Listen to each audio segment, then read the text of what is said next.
Bonjour, c'est Ursule encore. On est le 27 octobre 2025. Alors, je viens sonner la trompette aujourd'hui encore. Et je viens proclamer le retour de notre Seigneur Jésus-Christ. Amen. Soyons tous bénis. Alors, ce matin, le Seigneur m'a donné Apocalypse 21. Amen. Et voilà ce que le passage dit. On va lire jusqu'au verset 5. Alors je vis un ciel nouveau et une terre nouvelle, car le premier ciel et la première terre ont disparu et la mer n'est plus. Et la cité sainte, la Jérusalem nouvelle, je la vis qui descendait du ciel d'auprès de Dieu, comme une épouse qui s'est parée pour son époux. J'entendis venant du trône une voix forte qui disait, voici la demeure de Dieu avec les hommes. Il demeurera avec eux, ils seront ses peuples, et lui sera le Dieu qui est avec eux. Il essuiera toute larme de leurs yeux, la mort ne sera plus, il n'y aura plus ni deuil, ni cri, ni souffrance, car le monde ancien a disparu. Et celui qui siège sur le trône dit, voici, je fais toutes choses nouvelles. Puis il dit, écris, ces paroles sont certaines et véridiques. Il me dit, en effet, je suis l'alpha et l'oméga, le commencement et la fin. À celui qui a soif, je donnerai de la source d'eau gratuitement. Amen. Alors, Dieu est le commencement, il est la fin. Et aujourd'hui, il nous entretient sur la Nouvelle Jérusalem. Amen. Alors, pourquoi est-elle nouvelle? Elle est nouvelle par rapport à l'ancienne. Et qu'est-ce qu'il y a de nouveau dans ce qui est appelé la Nouvelle Jérusalem? Le texte dit, voici le premier ciel et la première terre ont disparu et la mer n'est plus. Amen. Mais c'était quoi l'autre, la première terre, le premier ciel? C'était régi par la loi. Amen. Et si nous rappelons bien les lois de Moïse, n'est-ce pas? Jésus-Christ est venu changer ce qui devait être changé et il a établi les jalons. Il a dit, toute la loi de Moïse, ça se résume en deux. Aimer Dieu de tout son cœur, de toute sa pensée, de toute sa force, et puis aimer son prochain comme soi-même. Et il a placé ça, si bien que il a laissé 21 siècles, n'est-ce pas, à la terre, à l'être humain, pour pouvoir vivre dans ce que Dieu a établi. Jésus-Christ a accompli la loi, n'est-ce pas? Il a tout fait pour nous, afin que nous n'ayons plus, n'est-ce pas, à souffrir, n'est-ce pas, des conséquences de la loi, si bien que, par sa mort et sa résurrection, nous bénéficions de la grâce, n'est-ce pas, de devenir enfants de Dieu, par le fait que c'est Jésus-Christ qui a payé pour nous, et nous, on devient enfants de Dieu parce qu'on l'accepte tout simplement comme notre Sauveur et notre Roi. Voilà comment on devient enfant de Dieu. Amen.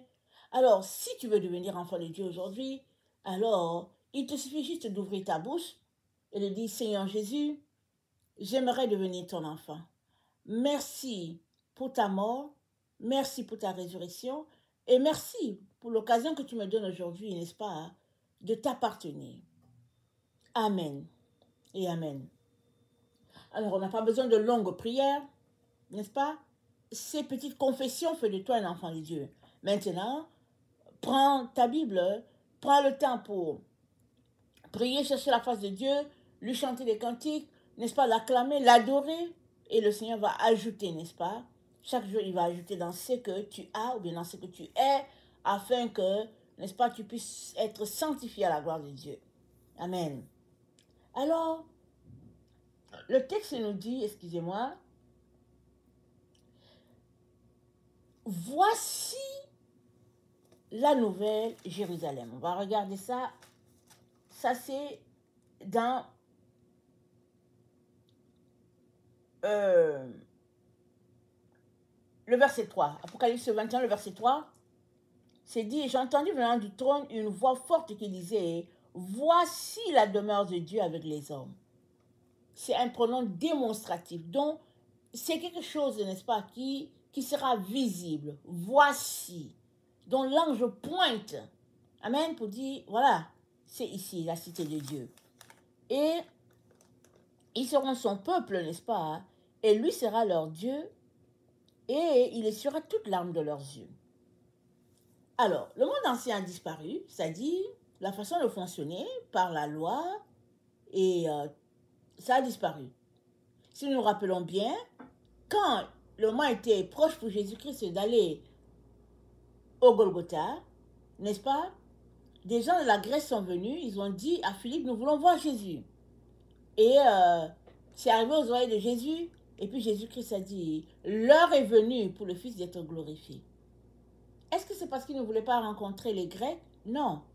Pour lui, c'était le signal que c'était le temps, n'est-ce pas, de marcher en direction du lieu du calvaire, parce que ces gens-là, les Grecs, les gens d'autres nations, avaient aussi, n'est-ce pas, besoin d'entendre la bonne nouvelle. Et non seulement ils avaient besoin, mais eux-mêmes, ils voulaient déjà, ils faisaient pression parce qu'ils voulaient voir ce Jésus, ils voulaient entendre ce qu'il disait, ils voulaient partager, n'est-ce pas, ce qu'il y avait. Alors Jésus-Christ a dit, l'heure est venue pour le Fils d'être glorifié. Question de dire que, alors que dans la première Jérusalem, plusieurs étaient exclus, n'est-ce pas? Quoique Dieu n'a pas exclu les gens, plusieurs étaient exclus. Et Dieu a beau présenter aux gens de ne pas exclure, comme Rahab, elle venait d'ailleurs, n'est-ce pas? Ruth, elle venait d'ailleurs. Si on regarde, il y a plein de personnes qui sont citées dans la Bible qui viennent d'ailleurs. Donc, le Dieu que nous servons n'est pas un Dieu d'exclusion. Il n'exclut pas les gens. Si tu veux le servir, n'est-ce pas? Alors, lui, il t'embrasse. Mais les leaders du temps ne comprenaient pas ça comme ça. Ils ne comprenaient pas ça de cet œil, ils ne comprenaient pas ça de cette oreille, pardon. Si bien que si tu n'étais pas de la descendance d'Abraham, alors tu ne faisais pas partie de la communauté, n'est-ce pas? Et Jésus-Christ a renversé cela. Et le temps dans lequel, n'est-ce pas, nous sommes, qui sont les temps de la fin, il nous présente clair et net, n'est-ce pas, que la nouvelle Jérusalem va regrouper tous ces gens-là. Pourvu que tu donnes ta vie à Jésus, alors, et que tu aies choisi de le suivre, alors la nouvelle Jérusalem, c'est aussi pour toi. Parce que c'est dit, n'est-ce pas, au verset 7, le vainqueur recevra cet héritage, et je serai son Dieu. Quel héritage? L'héritage, n'est-ce pas, de la vie éternelle, l'héritage de vivre, n'est-ce pas, dans la Nouvelle Jérusalem. Le vainqueur va avoir ça comme héritage. Alors, la Nouvelle Jérusalem, n'est-ce pas, c'est pour quiconque donne sa vie à Jésus. Et Dieu a présenté un critère. C'est que toi et moi devons demeurer dans la parole. Dans Jean, attendez, nous devons demeurer dans Jean 14, pardon. Jean 14.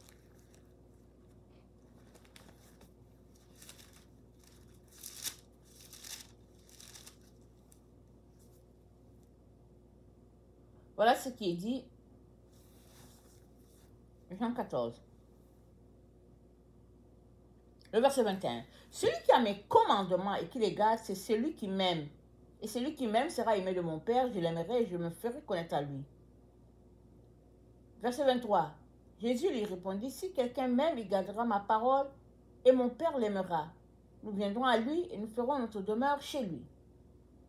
Donc, nous viendrons chez lui, n'est-ce pas? Nous ferons notre demeure là.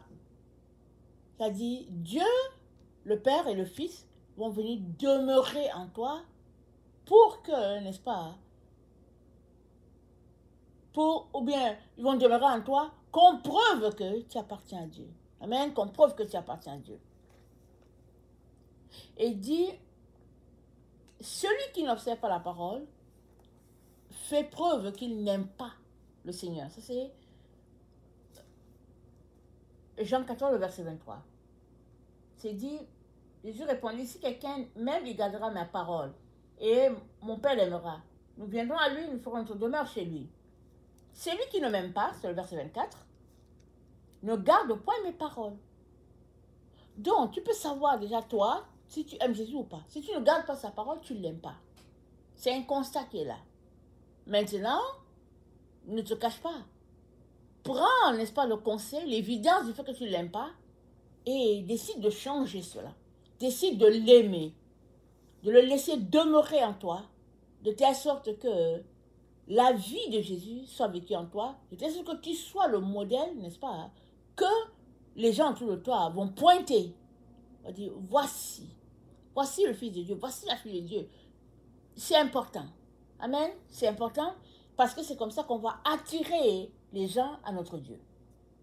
Et dans Apocalypse 22, au verset 10, voilà ce qu'il nous est dit, Apocalypse 22, le verset 10,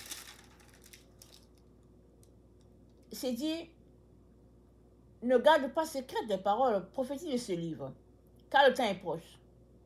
Que l'injuste commette encore l'injustice et que l'impur vive encore dans l'impureté. Mais que le juste pratique encore la justice, que le saint se sanctifie encore. Voici, je viens bientôt. Donc, il y a une séparation ici. Jésus-Christ dit, celui qui garde mes paroles, mon Père et moi, on va venir faire notre demeure chez lui. Un fait. Nous allons habiter en lui. Maintenant, l'heure est telle que, si tu préfères, n'est-ce pas, pécher, exemple, de temps en temps, alors pêche correctement. Ne pêche plus de temps en temps. Ne choisis plus une vie moitié avec le Seigneur, moitié sans le Seigneur. Non, il dit, choisis la vie, n'est-ce pas, que tu veux vivre pleinement. Et t'es sûr que si tu ne veux pas Jésus, ok, vas-y à fond. Si tu aimes Jésus aussi, vas-y à fond. Parce que c'est la séparation, c'est les extrêmes. C'est les extrêmes. Et dans la Nouvelle Jérusalem, sera trouvé ceux-là qui ont décidé, n'est-ce pas, d'aimer leur Seigneur, ceux-là qui auront décidé d'habiter, n'est-ce pas, cette cité de Dieu-là.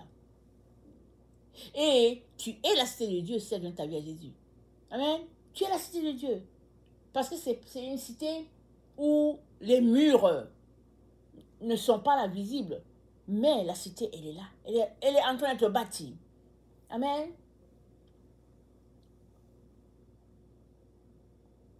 Donc le secret, n'est-ce pas, pour habiter la Nouvelle Jérusalem, se trouve dans une vie d'amour.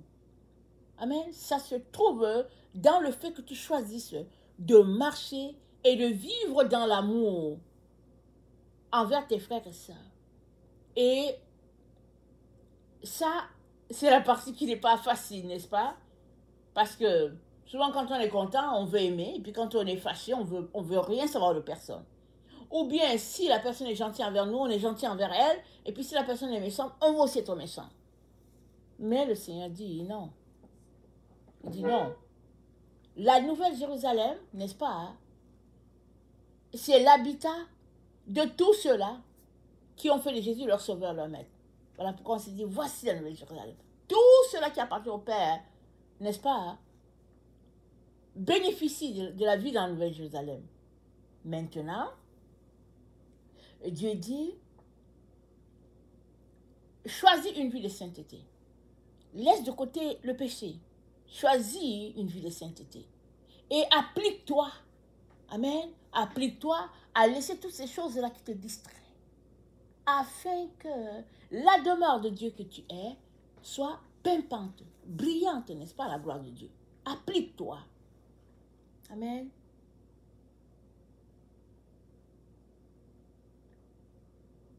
Donc, il ne sert à rien, n'est-ce pas, de vouloir se camoufler ou quoi, ou bien mener une vie d'hypocrisie, ne sert à rien. Parce qu'on est dans les temps, n'est-ce pas, de la fin. Et c'est vrai qu'on ne sait pas quand est-ce que la fin va venir. Mais on est appelé à être prêt à tout moment. À tous les jours, à tout moment, tu vas être prêt. Voilà pourquoi le Seigneur nous encourage, n'est-ce pas?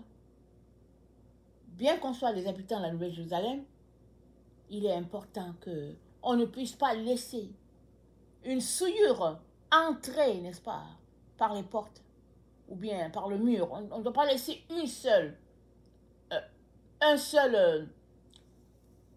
tâche. On ne doit pas la laisser. On doit choisir de marcher selon le commandement d'amour de Dieu et y aller jusqu'au fond et y aller pleinement. Amen. Plus on aura de l'amour pour le Seigneur, plus, n'est-ce pas, sa gloire va se répandre sur la terre. Amen. Alors, la partie que le Seigneur voulait pointer ici, c'est que il y a séparation, c'est vrai, c'est-à-dire que ceux-là qui aiment faire le mal, le Seigneur dit par sa parole qu'ils continuent de faire le mal, ceux-là qui veulent faire le bien, qu'ils continuent de faire le bien, et puis que chacun puisse exceller dans ça, parce que ce sera vraiment une séparation d'un bout à l'autre.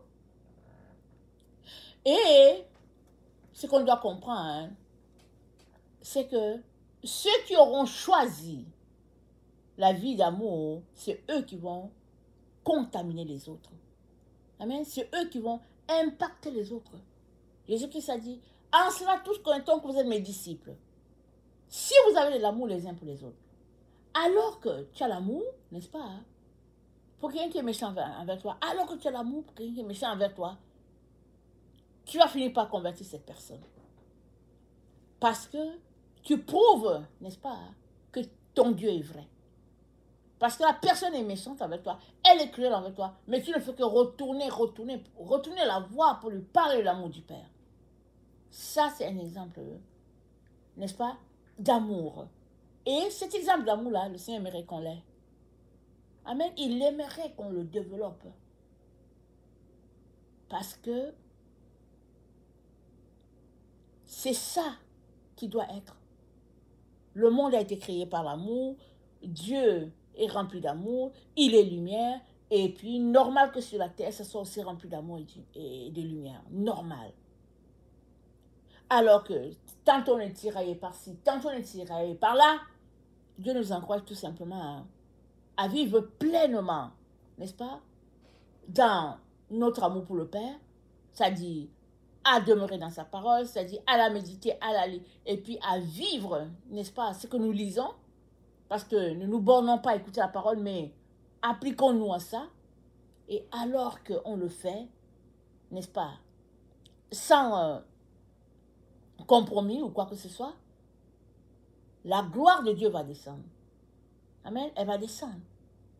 Et elle ne descend pas pour dire, c'est pas une ville, la Nouvelle-Jérusalem, qui descend sur la terre, un bain, et puis ça descend. Mais non.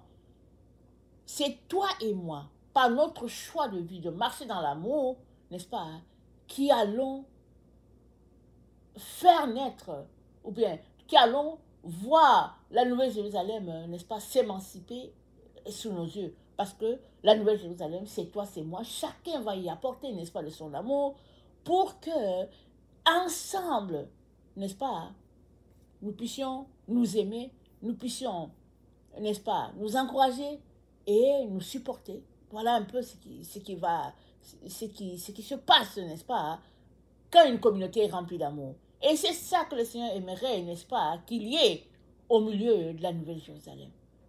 Ce n'est pas que on a besoin d'un diplôme quelconque pour créer la Nouvelle-Jérusalem. La Nouvelle-Jérusalem se crée, n'est-ce pas, par notre volonté d'aimer Dieu. Et alors que nous l'aimons, il va tout simplement placer les choses en place. Excusez-moi la tautologie, il va mettre les choses en place de telle sorte que toute la gloire soit à Dieu, n'est-ce pas, et à lui seul. Alors, que le Seigneur bénisse sa parole et que sa grâce soit abondante pour chacun d'entre nous. Amen, amen et amen.